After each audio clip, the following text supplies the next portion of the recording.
यदि आप अपने बैंक अकाउंट में पड़े पैसों को कभी भी निकालने के लिए अस्वस्थ हैं, तो थोड़ा रुकिए और इस वीडियो को ध्यान से देख और समझ लीजिए। आपको दोबारा से ध्यान देकर पैसे निकालने की योजना बनानी होगी ताकि आप अनावश्यक टैक्स देने से बच जाएं। इसके लिए आपको पता होना चाहिए कि एक साल में कितनी रकम बिना टैक्स चुकाए निकाली जा सकती है। तय सीमा से ज्यादा बार पैसे निकालने पर शुल्क भुगतान का नियम सिर्फ एटीएम ट्रांजैक्शन पर ही लागू नहीं होता, बल्कि ऐसा ही एक नियम बैंक से पैसा निकालने के लिए भी है। दरअसल लोगों को लगता है कि वो अपने बैंक अकाउंट में से जितना चाहे उतना कैश फ्री में निकाल सकते हैं, मगर आयकर अधिनियम की धारा 194(n) के तहत अगर कोई व्यक्ति एक वित्तीय वर्ष में 20 लाख रुपए से ज्यादा पैसे निकालता है तो उसे टीडीएस देना पड़ता है। हालांकि यह नियम सिर्फ उन लोगों के लिए है जिन्होंने लगातार 3 साल से income tax return ITR file नहीं किया है।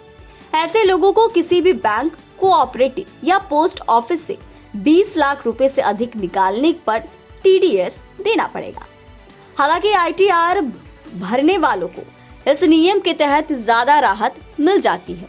ऐसे कस्टमर बिना टीडीएस का भुगतान किए बैंक, पोस्ट ऑफिस या कोऑपरेटिव बैंक के खाते से एक वित्तीय वर्ष में 1 करोड़ रुपए तक कैश निकाल सकते हैं।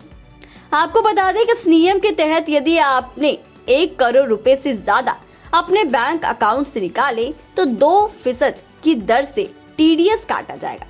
यदि आपने पिछले 3 साल से लगातार ITR फाइल नहीं किया है तो 20 लाख रुपए से अधिक की नगद निकासी पर 2% और 1 करोड़ रुपए से अधिक की निकासी पर 5% टीडीएस देना पड़ सकता है। एटीएम में तय लिमिट से ज्यादा बार रुपए निकालने पर बैंक चार्ज वसूलते हैं। जानकारी के मुताबिक आरबीआई ने 1 जनवरी 2022 से ही एटीएम से कैश निकालने पर सर्विस चार्ज बढ़ा दिया था। अब बैंक तय सीमा से ज्यादा ट्रांजैक्शन करने पर 21 रुपए चार्ज कर रहे हैं और पहले इसके लिए 20 रुपए देने पड़ते थे। ज्यादातर बैंक अपने एटीएम से हर महीने 5 ट्रांजैक्शन फ्री देते हैं। साथ ही अन्य बैंक के एटीएम से भी 3 ट्रांजैक्शन फ्री होते हैं। हालांकि मेट्रो शहरों में अपने ही बैंक से आप सिर्फ 3 बार पैसा फ्री निकाल सकते हैं।